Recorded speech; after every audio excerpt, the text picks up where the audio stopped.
I'm gonna update you on what's going on in the garden. But for starters, check out what my hubby brought me that I've utilized throughout my garden.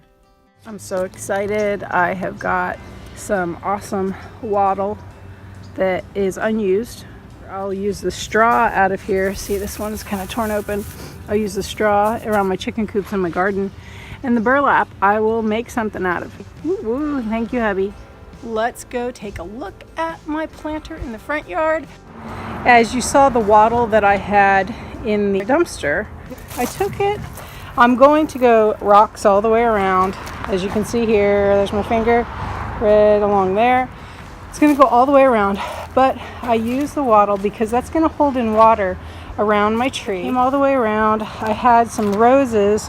Those roses that I got at Lowe's for $5 each. They're like, this is like a $24 rose. Got it for $5 on their clearance rack.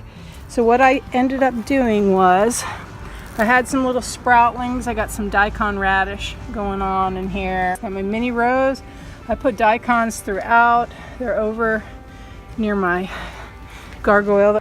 And that's my Dakota gargoyle right there. He's the sentinel. He's got his Christmas bow on. And so as you can see, got the little daikons throughout around my lavender that you saw me trim back. I finally planted it as well. They're all the way around. And then there is my culinary lavender. Got some around that as well.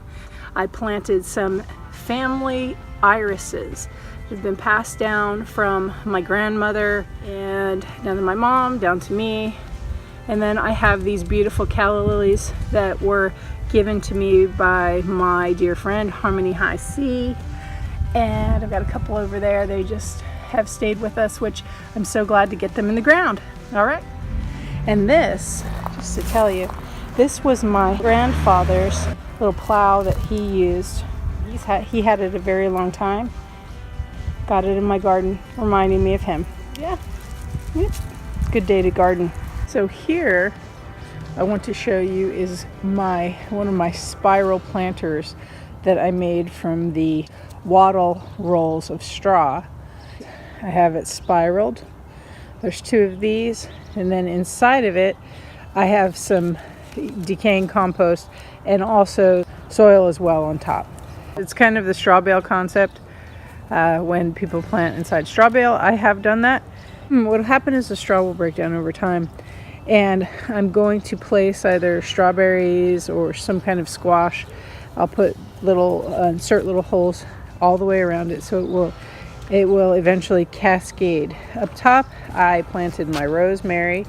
I also have some little Chinese cabbages that I didn't know where to plant, so I stuck them there.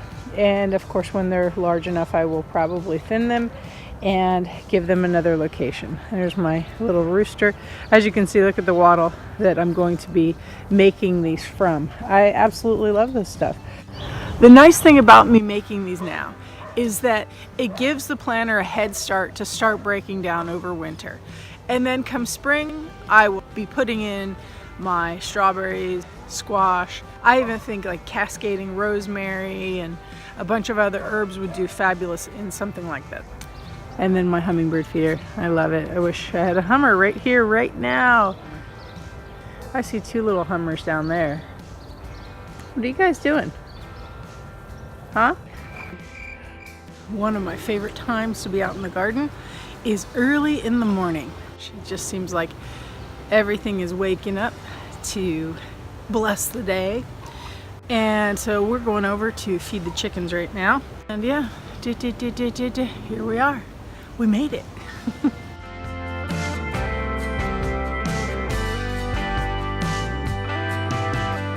I want to just give you a little look-see at the planter bed that I built around my chicken coop. Here, I planted some rosemary over in this corner right there. I have a blueberry here, some onions, and a rose. That is one of my $5 roses from Lowe's, a regular $25 on my clearance. And then my blueberries, like I said before, the blueberries were also a Lowe's clearance that I got for $5. Let's see. There we've got some aloe vera, oregano planted in there. I love oregano, it's so dang good for you. There's another rose and aloe vera. We go down there. This whole section within here, I divided up a huge asparagus rhizome that I had, and I've broken it up because you want to do that over time. Every couple of years, take it, break it up. Mine's 4 years old. I took it and divided it up into about 6 different plants. You want to do that in order to keep your asparagus producing. And then I have some baby asparagus down on the ends, down in here. I have another one of my Lowe's rose. I would just call it a Lowe's rose. My beautiful geranium. This geranium was from a cutting also. I kind of have it cascading here. It could use a bigger pot. Today, this is the pot it's in, and it loves it. And also, I got another aloe vera. You can never have enough aloe vera. And that it was from a plant that was given to me that was dying. It basically looked dead, came back to life. Hi gang, what's good? What's good, chickies?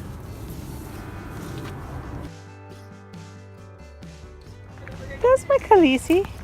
What's my Khaleesi doing? I wanted to show you these. This is Texas sage. Looks like that. This is another one of my finds. I stop by Lowe's all the time, and the regular $23, got it for $5. I actually got 4 of these, and these will do really good out here in Southern California. So I have them along my fence, one there, of course one here, and then 2 there. We put up a nice Privacy screen that will go all across the back. right here. I'm working on another one of my planters. Here is my raised bed. It is a temporary raised bed. It works for me right now. I had plants I needed to plant into the ground. As you can see here, I've got some snow peas coming in. I have got some purple cauliflower over here. There's some Chinese meat radishes, onions, some Italian cabbage. I've got broccoli. As you can see, like I said, there are my peas over here. And everything that gets too overgrown, of course, I'll thin and transplant. But yeah, this is my makeshift. I plant them inside the pots because we have a really bad gopher problem. I don't want to use gopher traps, and I don't want to use poison. I don't like using the gopher bombs because if, say, your dog opens up an area where the gopher bomb has been shortly thereafter, if they're diggers, that gas can go into their face, and that's not good. I don't want to trap them and kill them. I don't like using poisons because what if my dogs get it or my chickens get it? So this is my solution. They can eat the weeds around me, the tree roots that are well established. They do their part. They're not only eating roots, they're also adding oxygen to the soil by breaking up the soil. So with that negative, it comes with a positive. I'll let the gophers do their part. They can just go around my buckets, and I just have to be wise in how I do my planting.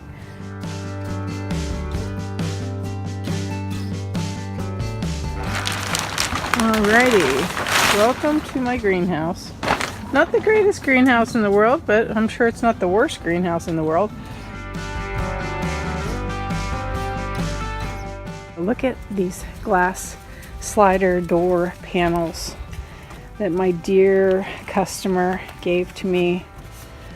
She was getting rid of them, and I said, well, hey, I know a great thing that I can use them for.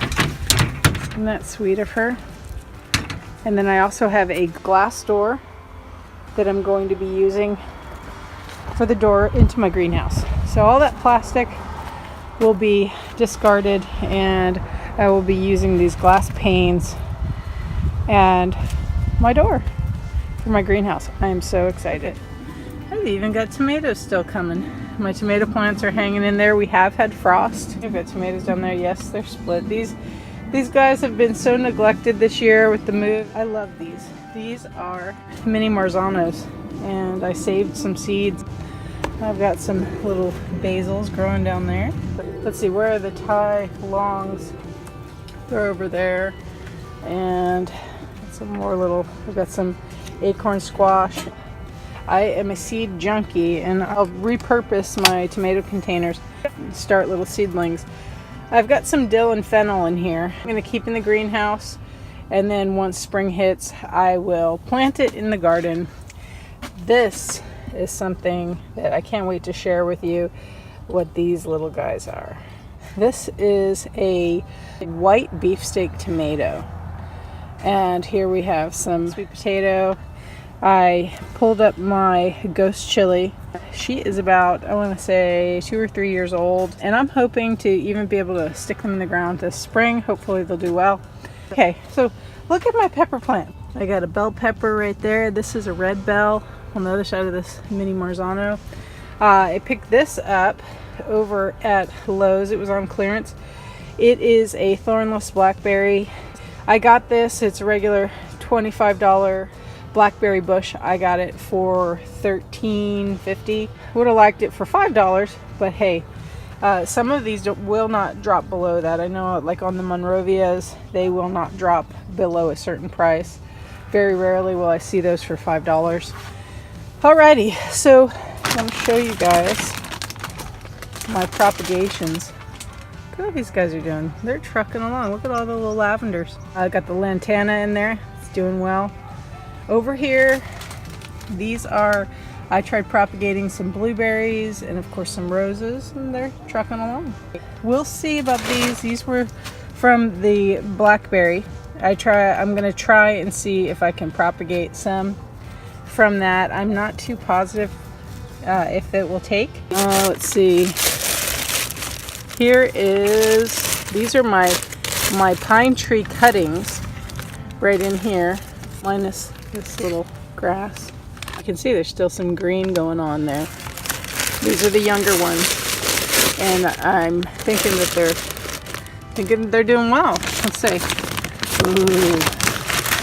These are some propagations that I did a while back. Olive trees, and good olive stock. Let's see, over here, what do I have here? More roses, rose propagations from cuttings, and there are my Palo Verde cuttings, trucking along. All right, look at those tomatoes. Okay, I think we're still doing well. Pretty. So, what this is going to be inside, I know you're looking at all the plastic.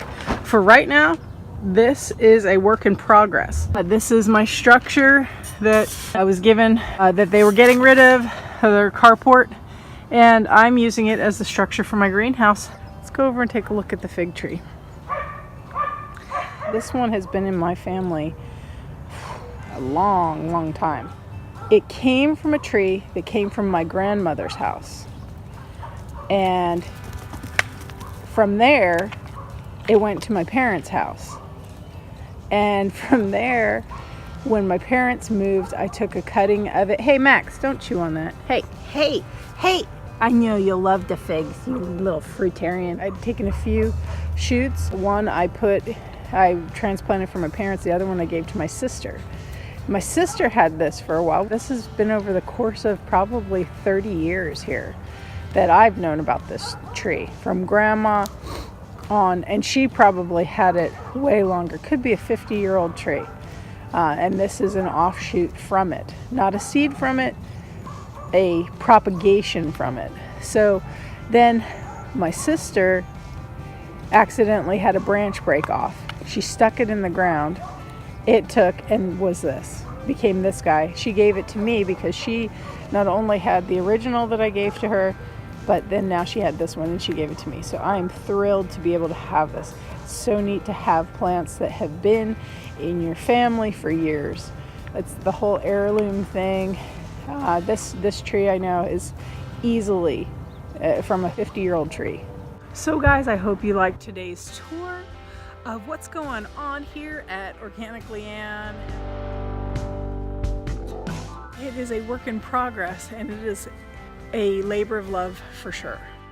Thank you guys for staying tuned. Please like, leave me a comment, and subscribe. I sure appreciate it. God bless you. Have a fabulous day.